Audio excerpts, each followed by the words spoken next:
Bapak, Ibu, Saudara kekasih di dalam Tuhan, mari kita memperhatikan firman Tuhan yang tertulis dalam Injil Yohanes pasal yang ke-12 ayat yang ke-37. Injil Yohanes pasal yang ke-12 ayat yang ke-37. Demikian bunyinya, dan meskipun Yesus mengadakan begitu banyak mujizat di depan mata mereka, namun mereka tidak percaya kepadanya. Saya ulangi ya saudara. Dan meskipun Yesus mengadakan begitu banyak mujizat di depan mata mereka, namun mereka tidak percaya kepadanya. Kenyataannya saudaraku memanglah demikian. Mereka yang melihat mujizat dan yang mengalami mujizat pada waktu Tuhan Yesus masih bersama-sama dengan mereka,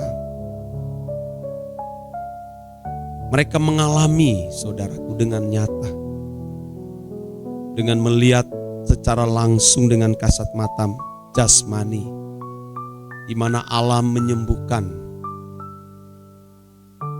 orang-orang yang mengalami kerasukan kuasa kegelapan, yang mengakibatkan mengalami penyakit ayan.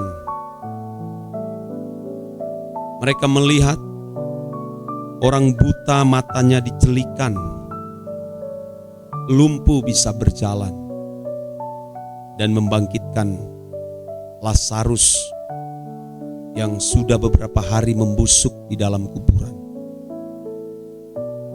Tetapi pada waktu Tuhan Yesus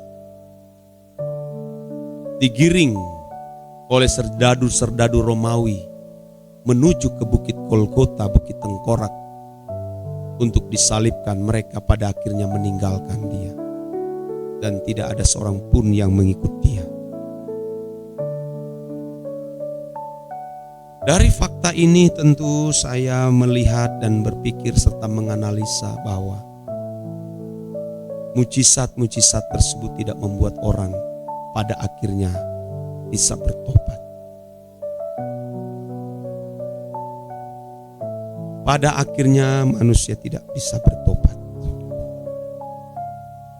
Tentu saya mengatakan ini karena saya menyampaikan dari pengalaman saya sebagai pendeta yang termasuk dikenal di kalangan pelayanan saya sendiri sebagai seorang pendeta yang mendapat kepercayaan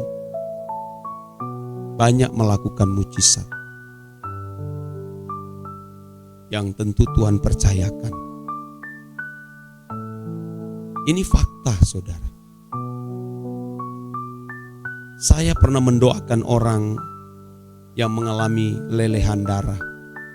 7 bulan lamanya saudara, tidak berhenti pendarahan tersebut.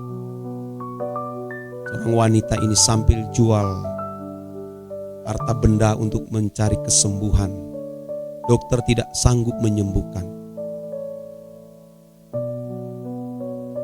Dia sempat pergi ke dukun, orang pintar, pergi ke agama lain untuk mencari kesembuhan, tidak disembuhkan. Begitu saya datang berjumpa dengan perempuan tersebut, sekali saya doakan pendarahannya berhenti saat itu. Oh, ini fakta, orangnya ada. Kalau mau ambil kesaksian, ada orangnya. Bisa saya buat video dan bisa ditampilkan. Orang yang lumpuh pernah saya berdoa sembuh, bisa jalan. Yang sudah ditolak dari rumah sakit, katanya saraf terjepit, saya doakan di jamaah Tuhan. Oh, itu saya lihat dengan fakta. Tetapi saudara, pada akhirnya tidak juga bertobat saudara. Ingat, bertobat di sini bukan hanya sekedar berhenti dari pelanggaran moral umum, Dari yang terbiasa berzina tidak berzina, dari terbiasa merokok tidak merokok. Pertobatan di sini saudara, perubahan cara berpikir. Dari cara berpikir anak-anak dunia berubah menjadi cara berpikir bangsawan surgawi yang memiliki pikiran dan perasaan Allah, dan yang makanannya adalah melakukan kehendak Allah dan menyelesaikan pekerjaannya. Saudara, hampir-hampir banyak yang tidak bertobat. Betapa sukarnya zaman ini saudara. Sulit. Entah kenapa saudara. Kadang ada muncul frustasi. Kenapa orang ini tidak bertobat? Sudah mengalami mujizat. Mau meninggal begitu didoakan disembuhkan Tuhan. Tapi pada kenyataan saudara membelakangi Tuhan. Saya termasuk pendeta yang naik turun rumah loh saudara. Naik turun rumah bertahun-tahun saudara. Demi menyelamatkan orang itu. Dia tidak ke gereja minggu ini, saya kunjungi minggu depan. 2 minggu datang ke gereja, saya kunjungi. Berkali-kali saudara. Tapi tidak. Mereka pikir cari keuntungan saudara.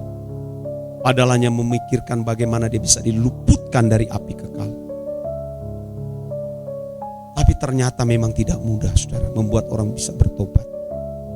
Karena sudah terlanjur duniawi dari sejak lahir. Jangankan dari sejak lahir, dari masih dalam kandungan sudah mewarisi kodrat dosa dari orang tua. Begitu lahir cekek oek, diwarnai oleh lingkungan sekitar. Belum lingkungan keluarga yang tidak takut akan Allah. Pertobatan saya bukan karena dari mujizat saudara. Sungguh. Tapi orang-orang yang kelihatan mengalami mujizat, pernah mengalami mujizat, walaupun tidak semuanya, tapi sebagian besar tidak bertobat. Jadi duniawi, yang mata hati mereka tertutup, telinga mereka menjadi tuli.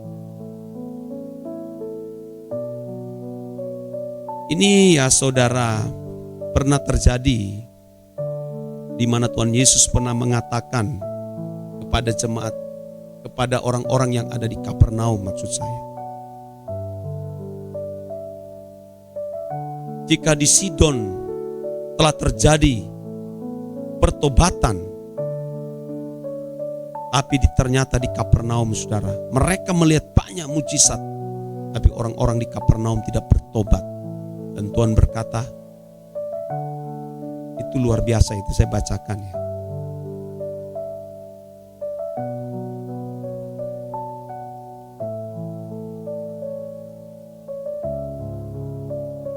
Ini ada ayat ini saudara.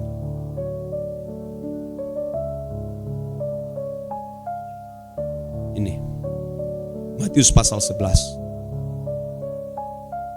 ayat 22 sampai 24.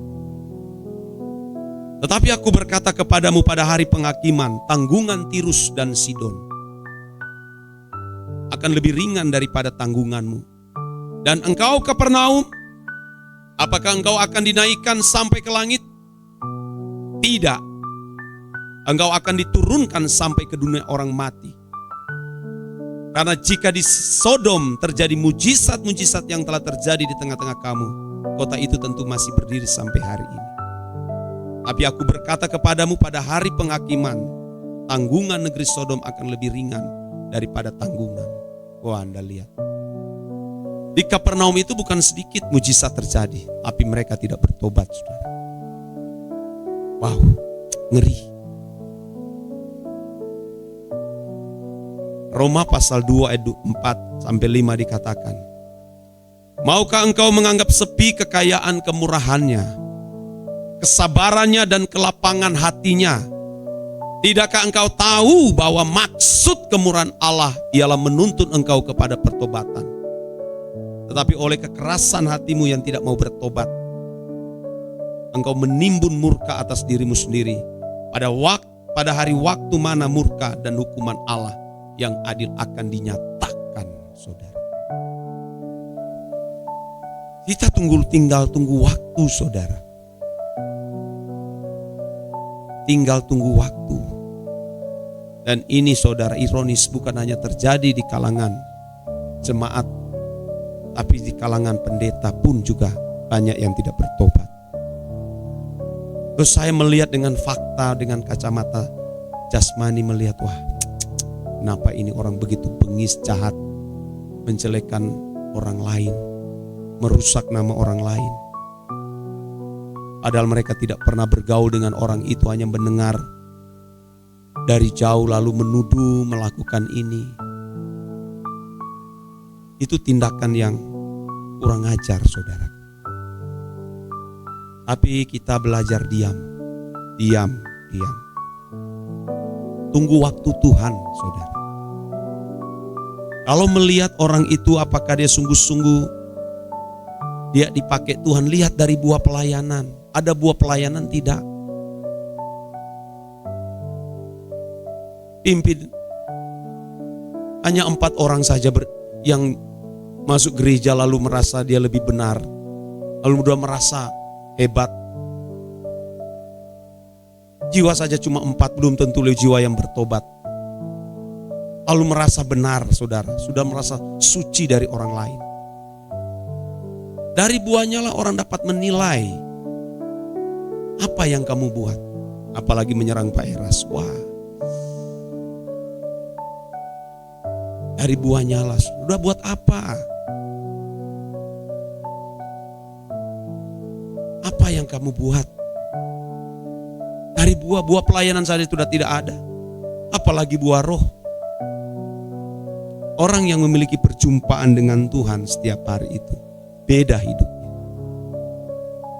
Beda, saudara. Saya ini punya karakter yang keras.